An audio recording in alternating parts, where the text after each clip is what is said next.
আসসালামু আলাইকুম এভরিওয়ান। আজকে আমি আপনাদের সাথে শেয়ার করব চিংড়ি মাছ ভুনার রেসিপি। চিংড়ি মাছ ভুনা কিন্তু আমরা সবাই করতে পারি।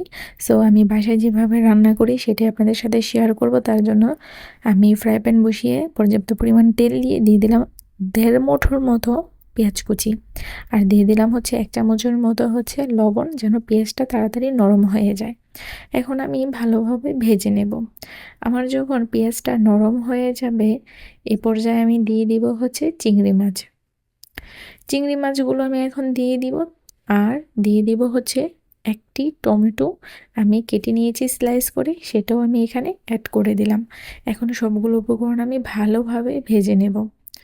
আমি কিন্তু একসাথে সবগুলো উপকরণ ভেজে একদম পেঁয়াজটা কিন্তু আমার নরম হয়ে গিয়েছে। এই পর্যায়ে দিয়ে দিলাম 1 চামচ পরিমাণ আদা বাটা। তারপর আরেকবার ভালোভাবে সবগুলো উপকরণ ভেজে নিলাম। সামান্য পরিমাণে একটু পানি দিয়ে দিলাম। তারপর আমি একটু কষিয়ে নিচ্ছিলাম। এই পর্যায়ে দিয়ে দেব সামান্য পরিমাণ কিছু মশলা। যেহেতু আমরা হাজব্যান্ড ওয়াইফ মাত্র 2 জন, তাই আমরা অল্প করেই সব কিছু রান্না করি। সো মশলাও দিতে হয় অল্প করে। আমি এখানে 1/2 চামচের মতো লাল মরিচের গুঁড়া, 1/2 চামচের মতো হলুদের গুঁড়া দিয়ে সামান্য পরিমাণ পানি দিয়ে সবগুলো উপকরণ একসাথে মিক্স করে ঢাকনা দিয়ে ঢেকে দিলাম। আমার রান্নাটা কিন্তু অলমোস্ট কমপ্লিট।